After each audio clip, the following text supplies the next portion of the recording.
I'm into art now. I'm drinking from the cup of creativity again. I'm back on track, hooked, besotted with drawing. It's all I want to do. I think I'm quite good at it, in a Rousseau-esque sort of way. Ivor's my model. I work him to the bone. He's very tolerant, though. Last week, when I asked him to be a nude descending a staircase, he said, Who we referencing, Bear? Duchamp or Boccioni? art. I'm obsessed. I think I'm turning into my sister Beverly. She never liked drawing or playing with dolls like me. She liked insects, woodlice and beetles. She kept them all in a big fishbowl. She'd wait until they pegged out, then she'd put them in coffins she'd made out of little raisin boxes.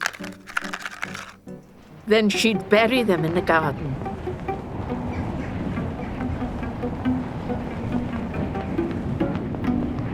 After a while, she'd dig them up to see what had happened to them.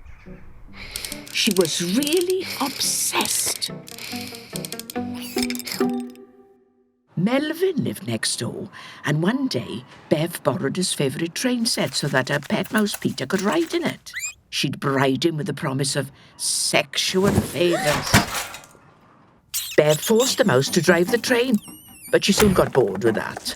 So she put things on the rails to cause derailments. Catastrophes, she called them. She got more and more ruthless.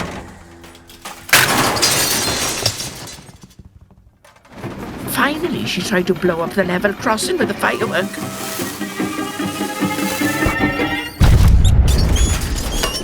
She hoped to bump off the mouse, but the carpet caught fire and the mouse turned brown. But survived. Well, later he did die of trauma.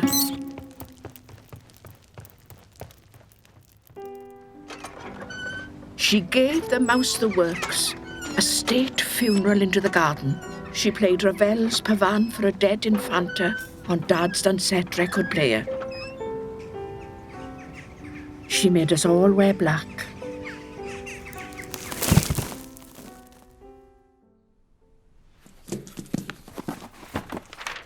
I found these the other day.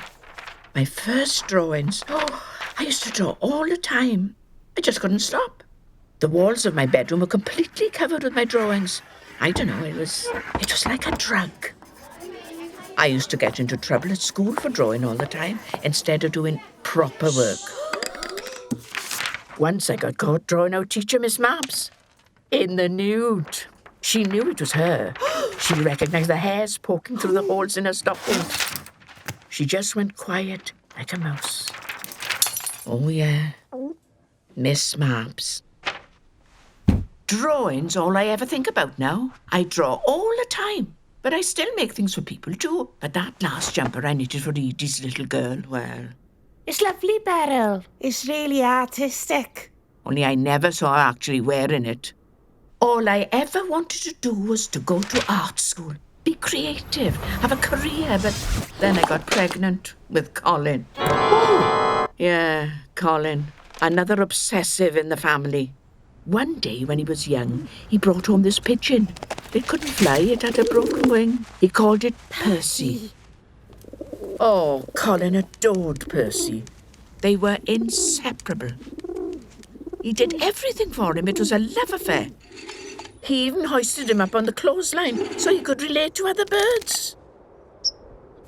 He built Percy a state-of-the-art pigeon coop. It had everything. Mezzanine floors, central heating run by a steam engine. It was a palace in the garden. In the house we had nothing. No bathroom and nothing. Colin worshipped Percy. It ended in tragedy, though.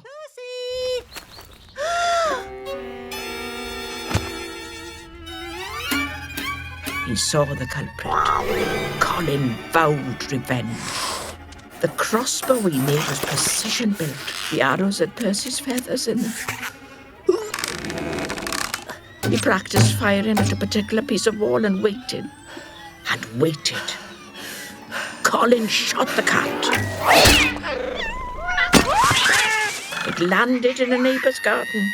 She was a cat fanatic. She called the police. They called it... It's a crime of passion. Colin got off. with a caution. He's still totally obsessed with precise technical detail. You know, things like railway signalling systems. Same route as his parent when the line is already occupied. His Yamaha organ. And screw threads. Is 12 TPI. Flank angles for metric, UNC and UNF screw threads are 30 degrees. A total thread angle of 60 degrees. Ooh. And he taught himself to speak Dutch. Mama, ik vond die karrenhaar in mijn pasta.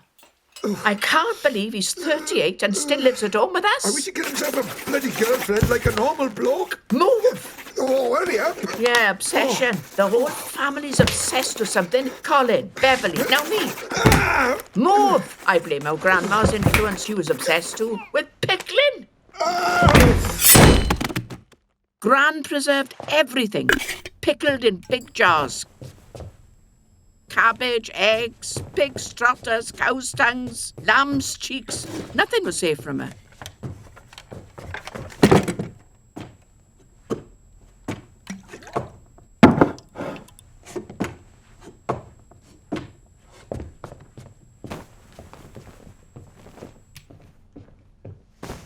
Bev loved going to Gran's house just to stare at all the jars. Wow. Especially the beetroot. Sometimes she stole some. I always knew because it left crimson stains on her hands. She wouldn't wash them for days. She cried when the stains disappeared.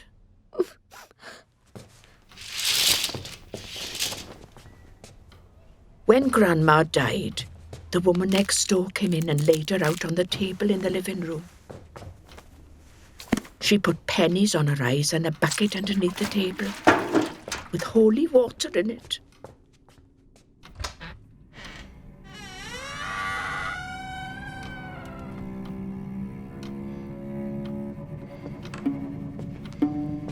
I saw Bev sneak in.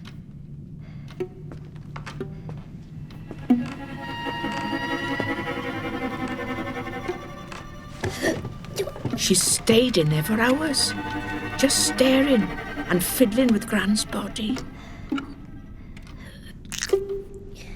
She wasn't sad, though.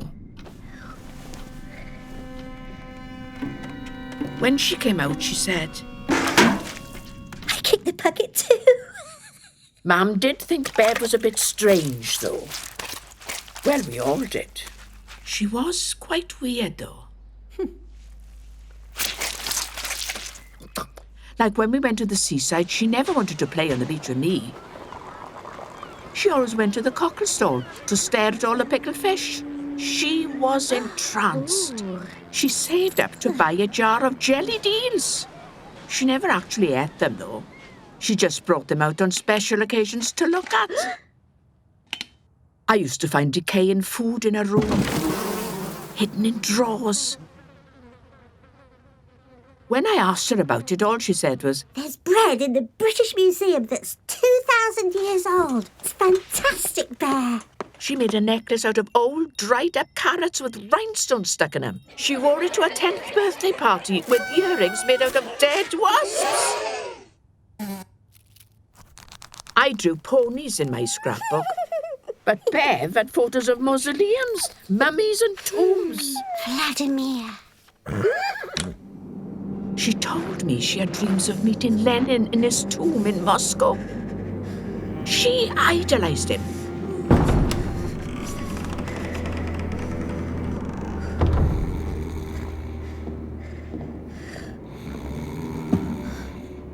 Vladimir! Where are we going today?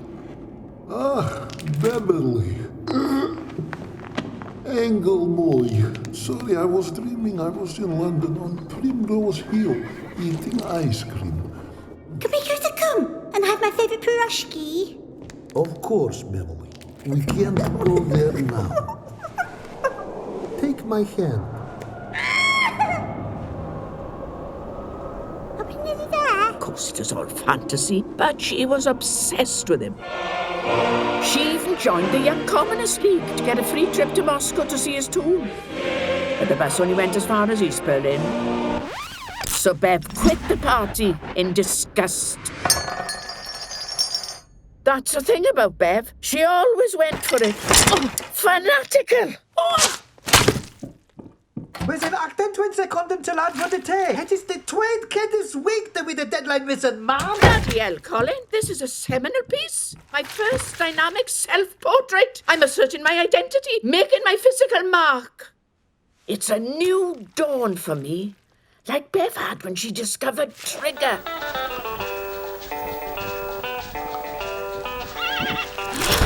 Trigger gets stuffed in California. Well, that was it, wasn't it? Suddenly, a whole new world opened up before her eyes.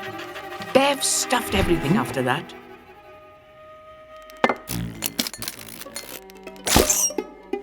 She had a book of instructions. She learnt it off by heart.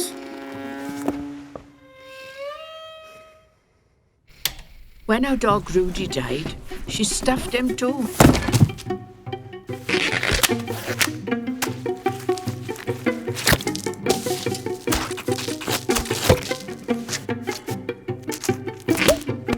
Then she put Rudy on the mantelpiece. Mum said, Oh, thank God. No more dog's doo-doos. when Bev was 18, she met this American GI. Hi, I'm Lester. Can I take your daughter out, sir? Well, that was it. She married him and moved straight to California. Didn't last, though. Bev spent more time at the Trigger Museum with Lester. Can you believe this? Dad said. I knew it. She's bloody trigger happy. After Lester, Bev got through a string of rich husbands and got a pile of alimony. She's had 3 boob jobs, butt reduction, lip collagen and 6 face tucks. And she spent a fortune fixing her teeth. Don't I look fantastic? Body sculpture, she calls it. She started her first business in LA, stuffing pets for celebs. Her latest gig's called Remains to be Seen, High-Tech Cryogenics for Richos. She's big time now. And what have I done with my life? I'm 59, married with a grown-up geek, still working in a factory, dreaming about what I should have done. I could have gone to art school, been somebody, been a contender. Now it's the bloody change, right? I look like shit. I've lost my looks, my figure's gone, and to cap it all, the other night I caught Ivor watching one of those twerking videos. And you know what he said? Shake your ass, girl. Why don't you get one of those uplift bra things, Bear? Well, to be absolutely honest, I did. Secretly, mind, off the internet. But when I got it, well, I spent about 2 bloody hours with it. But whatever I did, it wouldn't fit.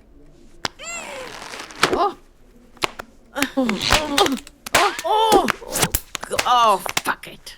Why am I doing this shit? Oh, I hate myself. To cap it all, later on, Ivor found it in the packet on the sofa. Oh, what's this? Opened it by mistake, did you, love?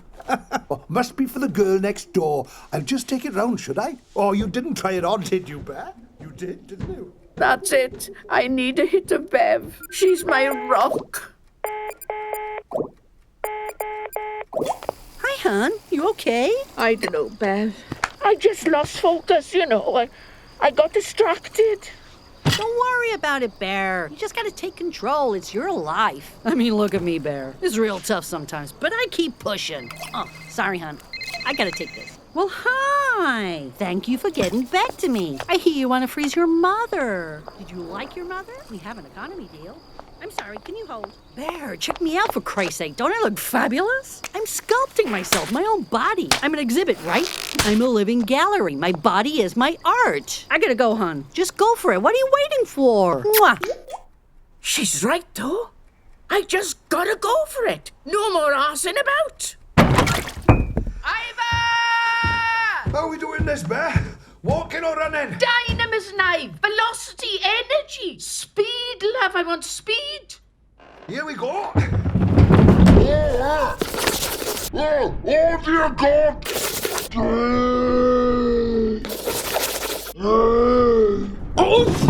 No, we missed it again, Ive. Oh, you're obsessed, Come woman. on, I know. It's the movement in between, the moment of change. I gotta capture it. I'm suffering for your art. It's hyperfuturism, love. Go for it now. Come on. Oh, God, I need a cup of tea. I'm talking live with Beryl Thomas, whose latest exhibition of drawings opens here tonight. Beryl, Oh, hello. can we start by talking about what informs your work? Well, I think it was Duchamp, or Cage maybe, who believed that one should embark on a piece without necessarily having a conception of its eventual denouement. It's the process involved that's crucial to the journey that you make, see? Interesting. It's like you're pushing the female gaze here to extremes and, in the process, not only objectifying men, but actually deforming the male body in a quite deliberate, almost vicious way. Oh, no. I completely lose sight of the male form. Sex is not involved. I'm just looking for what supreme moment of change, the point of dynamic abstraction, the images in between. It's what I call hyperfuturism. God, this vodka's good, isn't it?